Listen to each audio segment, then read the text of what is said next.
ಗಿರಿಯಿಂದ ಔನ್ನತ್ಯ ಕಡಲಿಂದ ಗಾಂಭೀರ್ಯ, ಗಿರಿಯಿಂದ ಔನ್ನತ್ಯ ಕಡಲಿಂದ ಗಾಂಭೀರ್ಯ, ಕಲಿಯುವುದಕ್ಕೆ ಇದೆ 100 ಒಂದೊಂದರಿಂದ.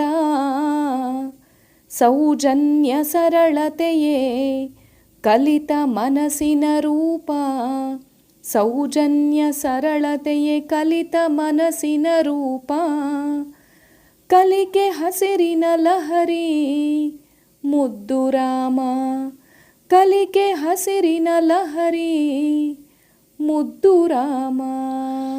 ಗಿರಿಯಿಂದ ಔನ್ನತ್ಯ ಕಡಲಿಂದ ಗಾಂಭೀರ್ಯ, ಕಲಿಕೆ ಹಸಿರಿನ ಲಹರಿ ಮುದ್ದು ರಾಮನ್.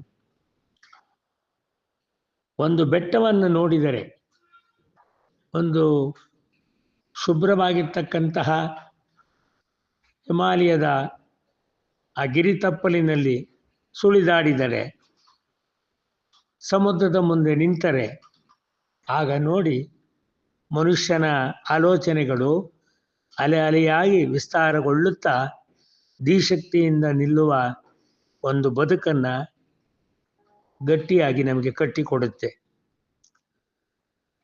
DVG ಅವರು ಹೇಳುತ್ತಾರೆ, ನಿಂತಿರ್ಪುದು ಹಿಮಾಲಯ ಧರೆಯ ಹಿತಕ್ಕೆ ಎಂದು. ಈ ಧರೆಯ ಹಿತಕ್ಕೆ, ಬೇರೆ ಯಾವುದಕ್ಕೂ ಅಲ್ಲ. ಈ ಇಡೀ ಜಗತ್ತಿಗೆ ಅದು ದೃಢತೆಯನ್ನು ತಂದುಕೊಡ್ತಕ್ಕಂತಹ ರೀತಿಯಲ್ಲಿ ನಿಂತಿದೆ. ಸಂಸ್ಕೃತದಲ್ಲೊಂದು ಮಾತಿದೆ, ಧೈರ್ಯೇಣ ಹಿಮವಾನಿವ ಸಮುದ್ರ ಇವ ಗಾಂಭೀರ್ಯ, ಧೈರ್ಯೇಣ ಹಿಮವಾನಿವ. ಸಮುದ್ರದಂಥ ಒಂದು ಗಾಂಭೀರ್ಯ ಮತ್ತು ಬೆಟ್ಟದಂತಹ ಒಂದು ಧೈರ್ಯ ಮನುಷ್ಯನಿಗಿದ್ದರೆ ಅವನು ಯಾರ ಬಳಿಯೂ ಕೂಡ ದೇಹಿ ದೇಹಿ ಅಂತ ಹೇಳಿ ಆರ್ಯ ನಾನು ಯಾಚನೆಯಲ್ಲಿದ್ದೇನೆ ಅಂತಕ್ಕಂತಹ ರಾಗಕ್ಕೆ ಎಡೆಕೊಡಬೇಕಾದ ಪರಿಸ್ಥಿತಿ ಬರುವುದೇ ಇಲ್ಲ.